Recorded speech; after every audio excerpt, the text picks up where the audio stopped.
try things, and if it feels good, keep doing it. And if it doesn't, don't feel bad about not, don't ever feel like you have to like do a certain practice or feel a certain way. Ultimately, the whole goal with all of this stuff is learning how to make these decisions for yourself.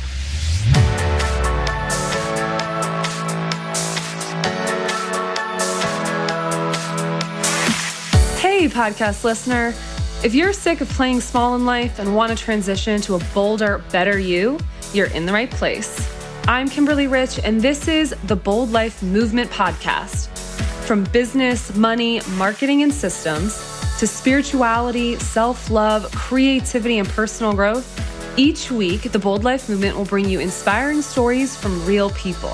Learn from successful entrepreneurs, innovators, best-selling authors, and creators, and leverage your own inner boldness to create an unconventional and truly rich life.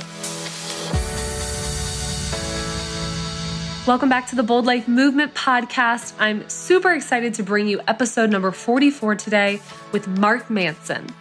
Mark is a former dating coach turned entrepreneur and now published author. He's actually been writing on his blog since 2008, but really came onto the mainstream writing scene after publishing his essay, The Subtle Art of Not Giving a Fuck. This essay was not only read over 7 million times, but it landed him a feature in Liz Gilbert's latest book, Big Magic. Just a few weeks ago, he released his second book through Harper Publishing, also titled The Subtle Art of Not Giving a Fuck, a Counterintuitive Approach to Living a Good Life. And in its first week, it debuted on the New York Times bestseller list.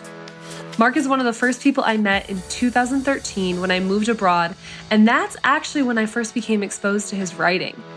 His ability to share thought-provoking content in an often edgy and sometimes vulgar way really drew me and thousands of other people.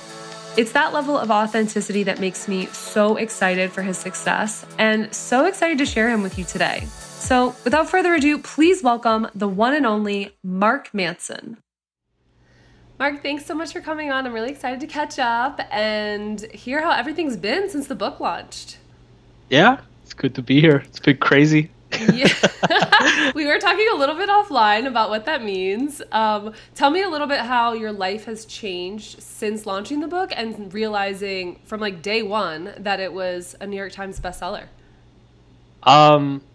It's funny because your life doesn't really change on a day-to-day.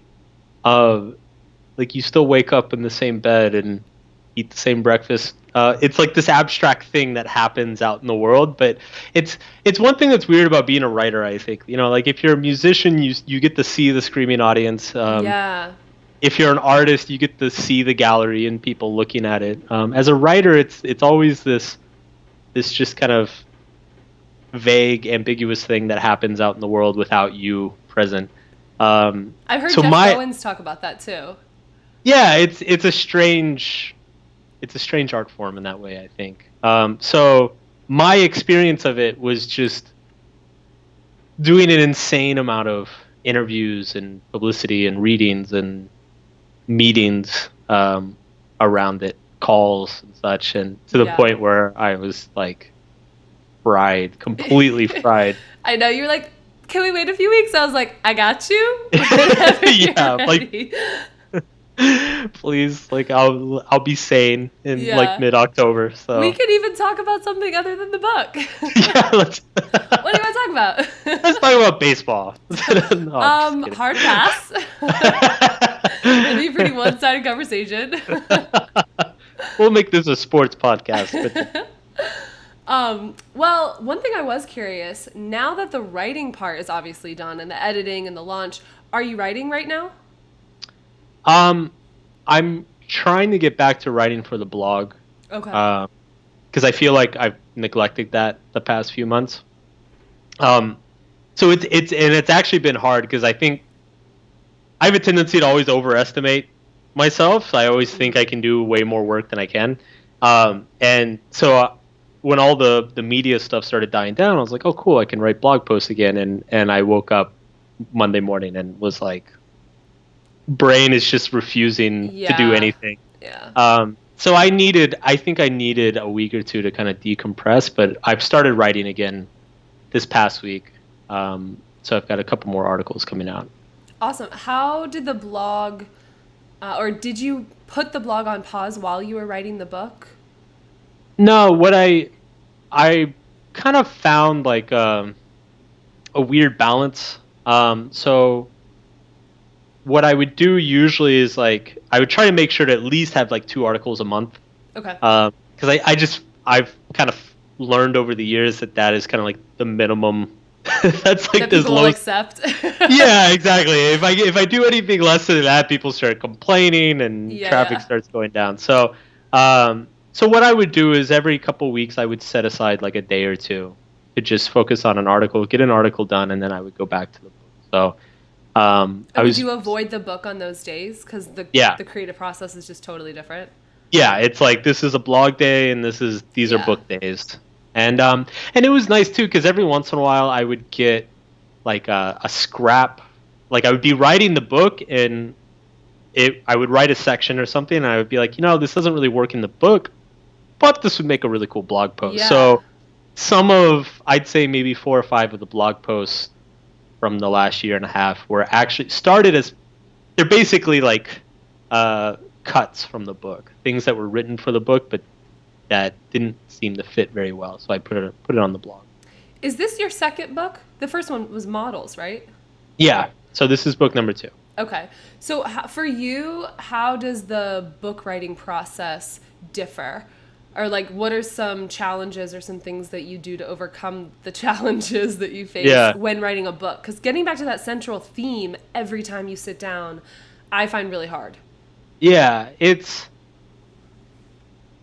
funny. This book was very different. My first book was about dating, and I had already been blogging about dating for a long time. So the first book was actually extremely easy. Like it was stuff I had been talking and thinking about for years. So it was just a matter of like sitting down and just getting it all out. This one was a total bitch. Like it was. Looking back, I don't think I was completely clear when I began what the vision for the book was. Yeah. You had the title? No. I had a different title. But I started writing. I had a vague idea of like some of the concepts I wanted to cover, but I didn't have like an overall vision or theme for the book to follow. And as a result, I just kind of I ended up writing hundreds of pages kind of aimlessly, and then there was a very painful period where I had to kind of stop myself and go look back and be like, all right, let's be honest, Mark, probably about half of this stuff is garbage and it's going to have to be thrown out. And like, I need to find some kind of like central unifying theme. And ultimately like my agent, I eventually like signed on with my agent, my editor, and they helped me a lot with that. But I think it took those months and months of writing, like writing tens of thousands of words to get to that point where I could say, oh, this is the theme I want to write about. This is the idea for the book. And then once I had that theme, everything else kind of flowed pretty easily from there. Did you approach the book agent once you figured that out a little bit, or did they come to you and then they helped you narrow it down? It was more of the latter. It was pretty good timing, actually. So I wrote the article, The Subtle Art of Not Giving a Fuck. Yeah. Beginning of 2015. So I'd been working on the book for most of 2014. Oh, okay. Wrote the article in 2015, and that was right around the same time I had kind of had this like existential crisis around like, oh my God, I've written like 400 pages that I still don't know what the book is about. Yeah. And that article did so well, I think it got shared like hundreds of thousands of times, or whatever. I think I heard say it was like 7 million page views.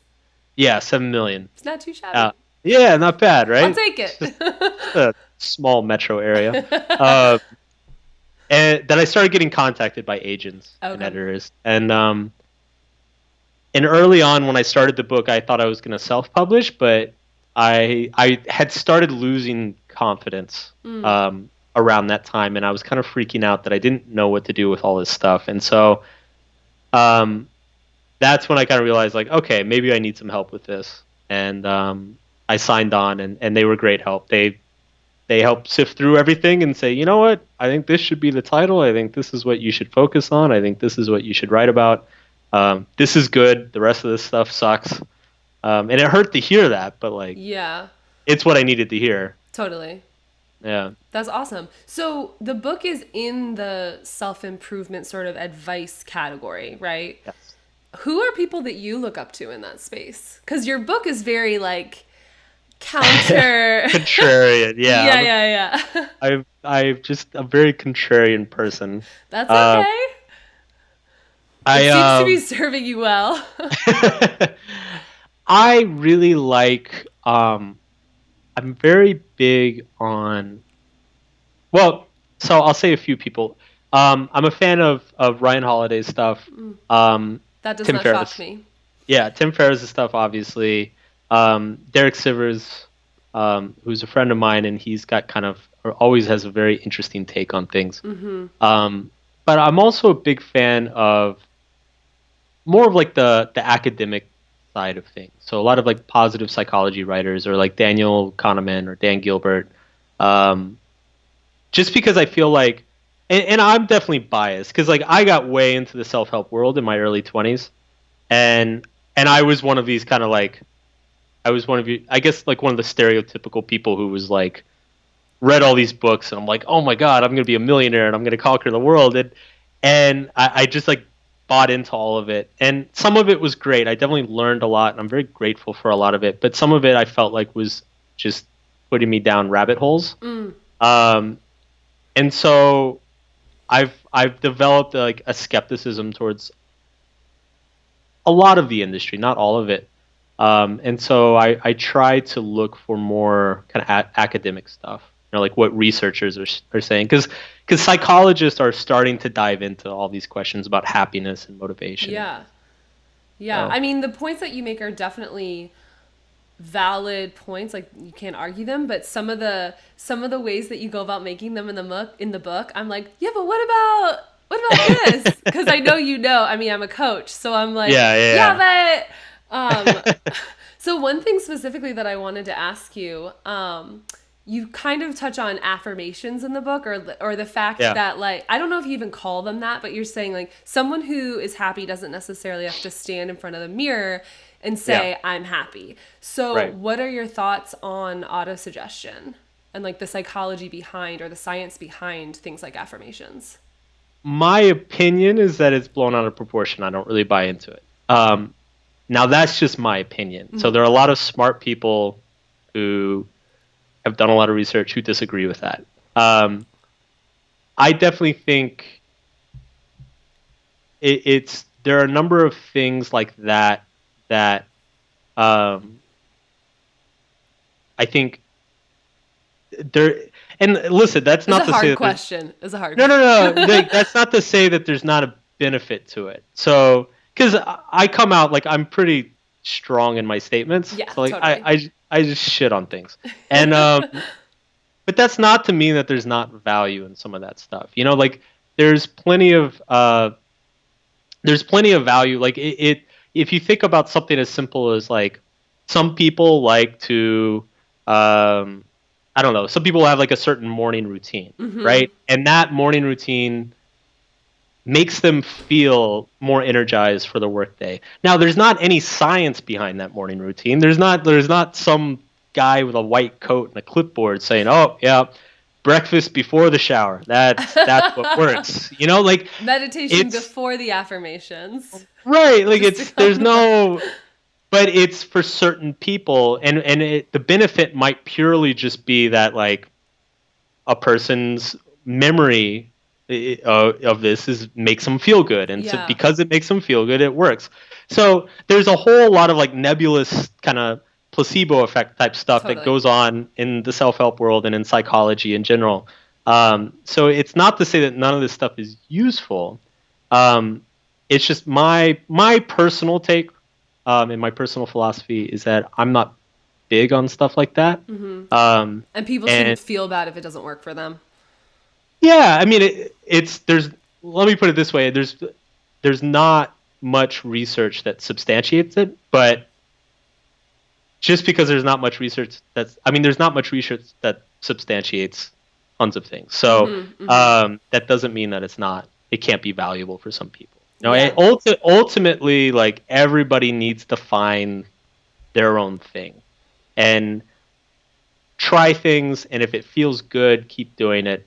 And if it doesn't, don't feel bad about not, don't ever feel like you have to, like, do a certain practice or feel a certain way. Ultimately, the whole goal with all of this stuff is learning how to make these decisions for yourself. Yeah. I think that the placebo effect was, when you touched on that really hit me, because I had a conversation with a mutual friend of ours recently, Travis, very successful person, scientifically minded, like probably dies inside when I pull a crystal out of my pocket. So we were talking about this, and he's like, a hard no from him on things like affirmations. And a friend and I were like, well, you probably are already doing these without you even knowing them, because you already have the belief that whatever you do that day is going to generate more income for you. So that thought pattern is already in your mind. It's just, you don't have to be as intentional about it. You don't need it to get you out of bed and get you on the computer to just, like, take fucking action. So if someone else does, like, let them have their 10 belief statements in the morning or whatever it is. Yeah, and in principle, I think that's fine. And I think you see that's kind of stuff, like, people are superstitious about a lot of things, right? Like, people believe, like, oh, you've got to wear this shirt on game day. That's when your team wins or whatever. And there is a lot of research that shows that, for instance, optimistic people, like, get over sickness quicker, and people who believe that they're going to become successful tend to have a higher rate of success. And so there is the human mind is incredibly powerful, and the placebo effect is incredibly powerful. And I see a lot of self-help tools as essentially tools that create a placebo effect for people. That in and of itself there's no problem with that. Where I start getting the problem for me is when you get into stuff, when those tools that create that placebo effect, when they have, like, negative side effects, like create negative beliefs as side effects in people, so something as simple as affirmations or visualizations, I think, is generally, like, if people feel it works for them, that's fine. It's, like, benign enough.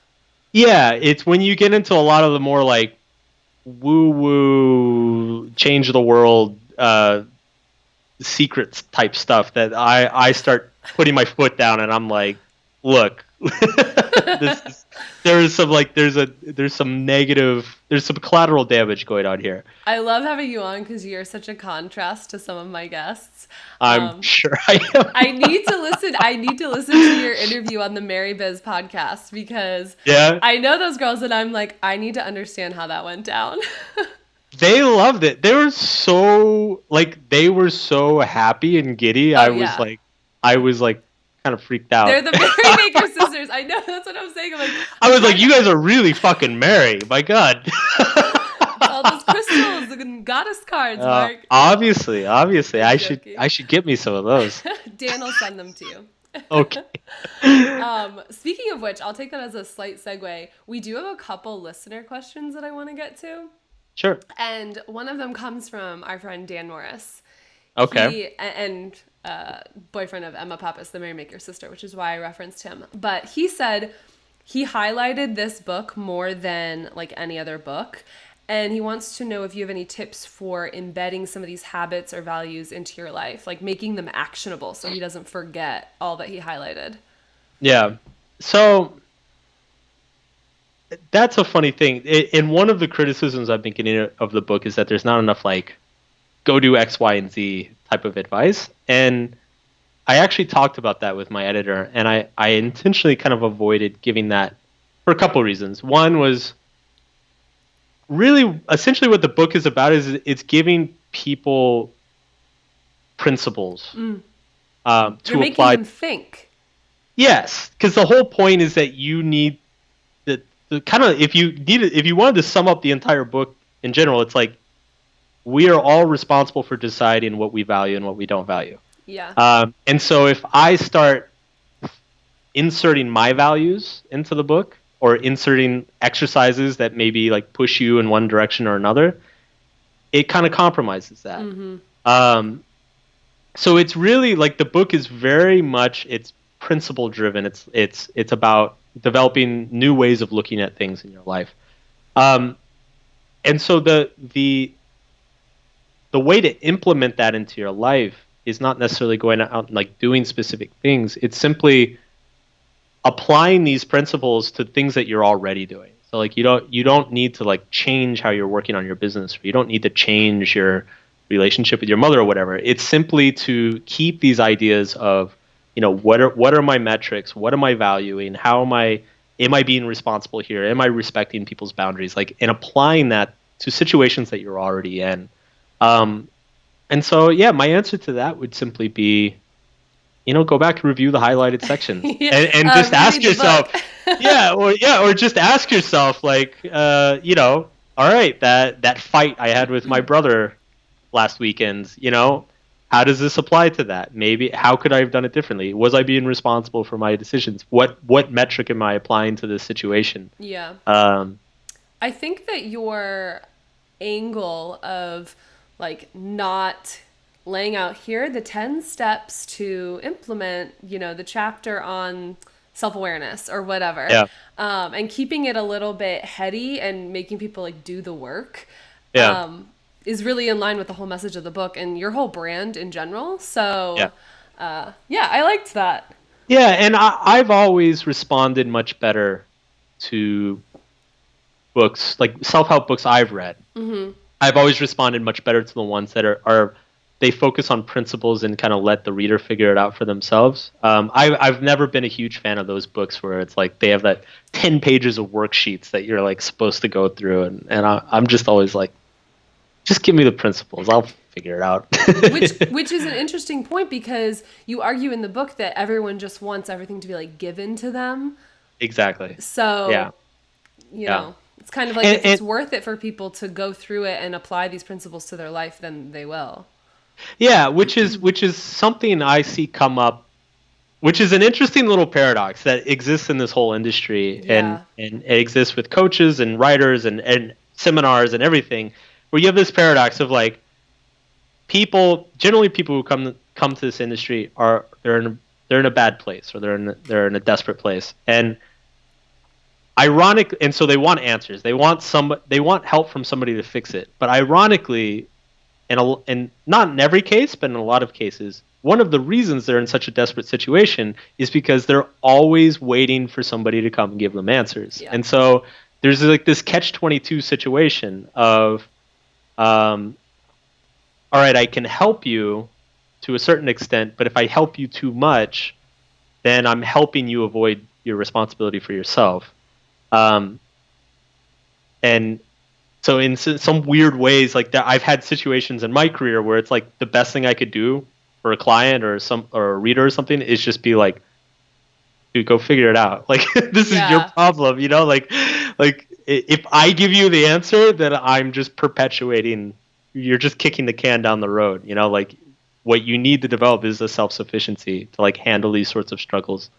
I know that that's an interesting piece of feedback Taylor Pearson got with The End of Jobs. People were like, it wasn't very actionable. And he's like, well, being an entrepreneur, there's no like one script, that's like being an entrepreneur, you got to figure it out yourself. Yeah, that's kind of the whole point. Yeah. Like, and so I know he struggled is probably too strong of a word, but struggled with like how to say that elegantly and be responsive to people who are his fans. So it's interesting. Another question from a listener we have is, what is one of the biggest decisions that you've made where you were really uncertain of the outcome? And he said that you talked about this concept in your most recent article, 3 important life skills that nobody ever taught you. Mm-hmm. Oh man, there's so many. I know how much you traveled. Like every business I started, every product I ever launched. I mean, even something is like starting this book. So I started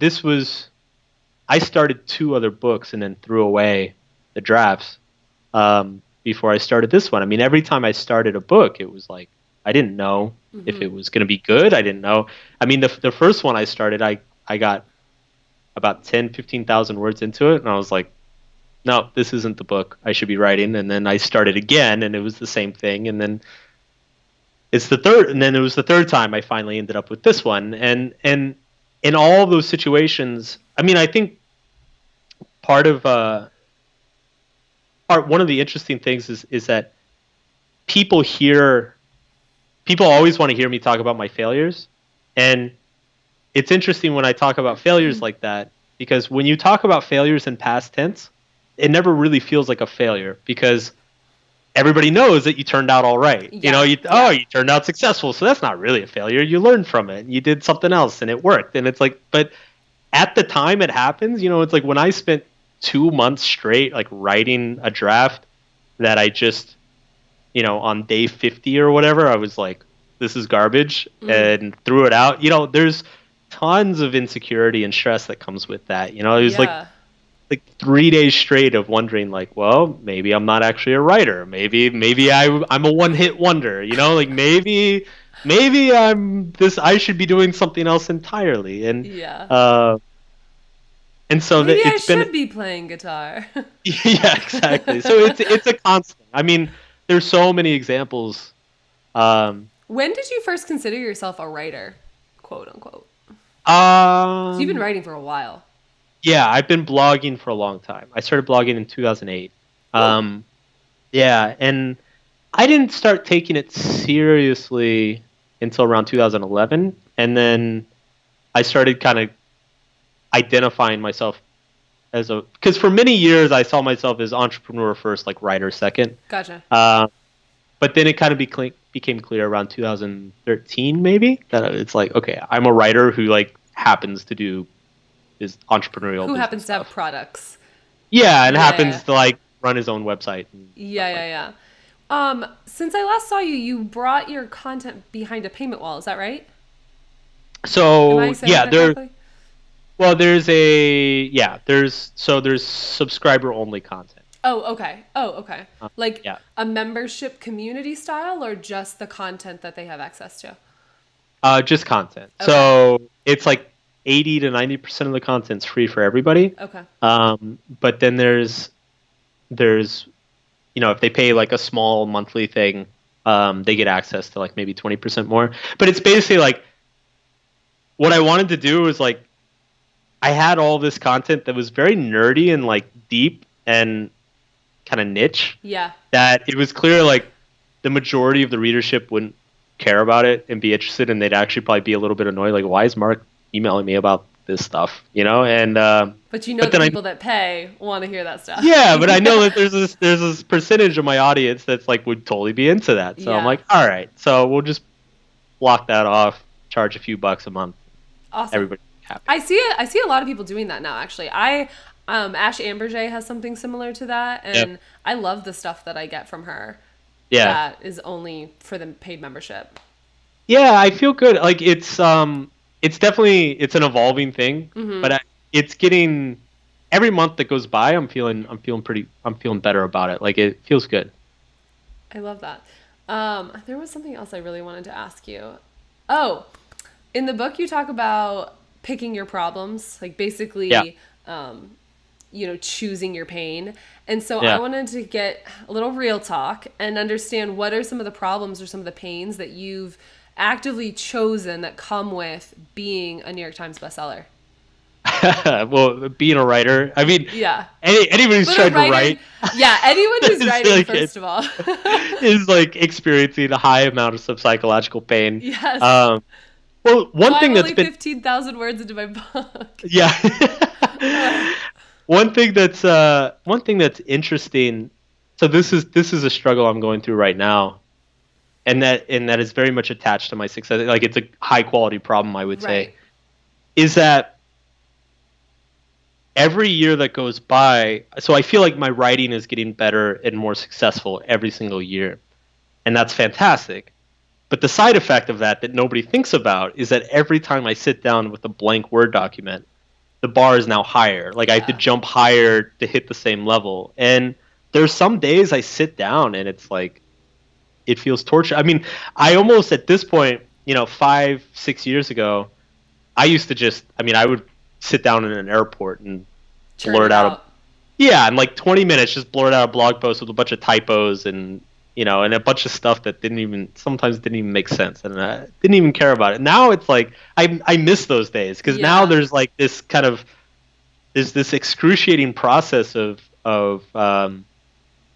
finding something that is worthy. I mean, at this point, I would say I delete probably 50% of the posts that I start writing, which is hard. Yeah, because that's not fun. No, it's time, it's energy, and it's like, I don't know. It's like part of you is on that page, so you're deleting part of you. Yeah, there's definitely a stress to it, and it's funny. Like, again, the more successful I get, the more, and I think this might be related to, because it's like more of an artist thing than like a business thing. But maybe people experience it in business too. But like, the more successful I get, the more anxious I get that like I've peaked. And so, anytime I do something that is maybe like a little bit below my standards, I'm like, oh shit, what if that's it? Like, I'm on my way down. What if it's all downhill from here? And Faye, you can take care of us, right? Yeah, and that's just an anxiety that you don't deal with when you're starting out. And I mean, you deal with a lot of other anxieties when you're starting out, but it's the funny thing, is that the anxiety never goes away; it just changes form. Liz talks about that in Big Magic, doesn't she? Yeah. Yeah, I think I remember feeling like, oh, okay. Yeah, everyone experiences this, and I've never in no way peaked. Yeah, it's never all like flowers and rainbows. It's like there's always some ugly side to it. Yeah. What is a really cool experience or opportunity or lesson, whatever comes to mind, that you've had come up since working on the book? Whew. I mean, you're published in multiple countries now. You've got lots of interviews, so whatever comes up for you. Well, the mainstream publicity stuff has been cool. That's been like the big ego thing. Yeah. I mean, the sales are nice, the money's nice. The readership loves the book, which, that's really important. But it's I always, as an internet person, like as internet people, we're generally kind of ignored by the mainstream media. And I always was. And so it from a purely kind of egoic level, it feels nice to like have my name pop up in the New York Daily News and have different people writing about me. So that's been cool. I call the local bookstore here for anyone I have on who has a book to see if it's at the bookstore. Because if I buy it in hard copy, I want to buy it from them just to like support local. Awesome. Yeah.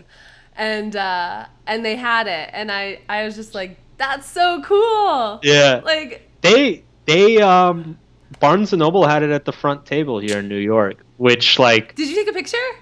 Yeah, I did. That was like, it's funny. I've talked to other authors, and they said that like they have big emotional moments when they see it for the first time, or whatever. That was kind of like the big emotional victory for me. I was like, I walked in the Barnes and Noble on Fifth Avenue, and it's like right in the front table. I'm like sweating thinking about it. Yeah, I was like, that's pretty sick. So cool. I remember when I was living in Berlin, I walked into like their equivalent of Barnes and Noble, and I saw Benny Lewis's book sitting there, and I was I was with Tristan King, another mutual friend of ours, and I was like, we know him. I know, right? I can't imagine walking into Barnes and Noble in New York City and seeing your book. That's insane. Yeah, it was a trip. Congrats. Seriously, that's so cool. Yeah. Oh, yeah. Well, I have just a couple more questions for you, but before I dive in, I did want to take a second and just acknowledge you for being so consistent for 8 years of writing. Like, I don't know if you were the first blog ever. That's so long. So clearly it's paid off, and that's just such a testament to that. So I know. Thank you.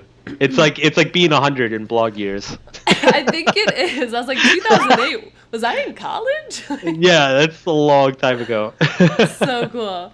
And so the last two questions that I have, I ask these at the end of every episode. The first is, what is your definition of being bold, or like living a bold life? What does that mean to you?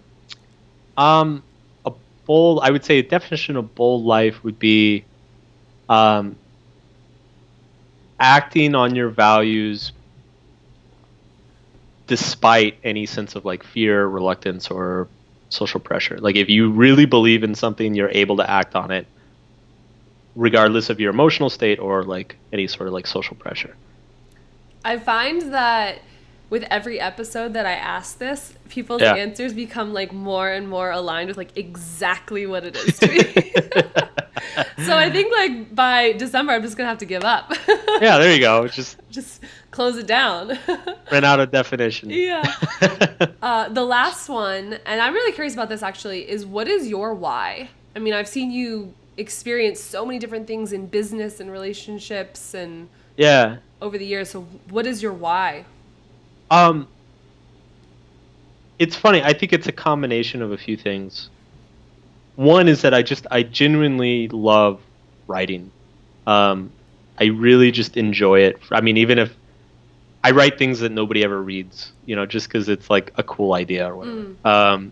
Sometimes it's funny, actually. I've been getting back into video games. Sometimes I go on and like write these long things on video game forums anonymously, and it's a lot of fun. Just because you get to write about something different, then. Yeah, because it's just fun. Yeah. I'm like, cool. I'd love to write like 2,000 words about a video game, like it, and I go post it, and I'm like, that's cool. Nobody has any idea who I am or anything. So that's a big part of it. The other thing too is I think I think one of my gifts, or if I have any big gift that kind of like, there's anything that I just seem to be very, very good at, more than anything else, it's that I think I am good at managing concepts and explaining concepts, communicating certain concepts very well, and I have a lot of fun doing it. So, and people benefit greatly from it. Yeah. So it's like it's something that a lot of people need in their life. They need things explained a certain way. Because I think a lot of this, particularly in this industry, in the self-help stuff, it's like there's nothing new. Like pretty much all the life advice out there, like it's being regurgitated since the ancient Greeks or whatever. What's changing is just different people need to hear it in different ways. Totally. And at different times in their life. And I think I've found that I'm good and I enjoy packaging these ideas in certain ways. So yeah, I think that thousands and thousands of people would agree with you. Apparently. I haven't seen your sales, but apparently. Awesome, Mark. Well, it was so fun getting to catch up, and again, I'm so happy for you. Congratulations. I hope that you posted that picture in Barnes & Noble because I want to see it. Yeah, I don't know if I think it's on my, I don't know. Maybe I just sent it to people. Oh, on that note, where can people go to find you? What's the best place for everyone to find you? Promote your stuff, please. I have a website. It'll book. markmanson.net. Also, I'm on Facebook and Twitter and all those good things. And the book is called The Subtle Art of Not Giving a Fuck. Show it. Beautiful copy here. It's so nice. And it's available everywhere, including bookstores. Including Barnes & Noble on 5th Ave. Yes. Awesome. Thanks, Mark.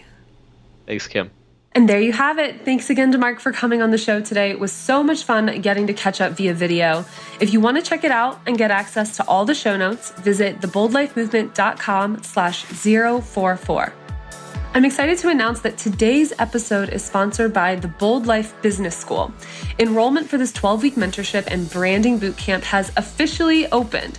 If you're someone who is ready to finally take action on your dream and is done with feeling overwhelmed by all the different things you could be doing to get your business off the ground, and done with spinning your wheels and feeling like you're getting nowhere, then I invite you to join us. In this program, I'll take you through the exact steps I follow to grow my business, hone my voice, connect with top influencers both on and off the podcast, and how you can apply these strategies to your brand. Imagine going from no business, no website, and no clients to having a clear-cut plan and taking massive action and having massive progress towards your business goals before 2017 even kicks off. If you think this program is a good fit for you, then head to theboldlifemovement.com/bizschool, that's B-I-Z school, to schedule a call with me and see if you're a good fit.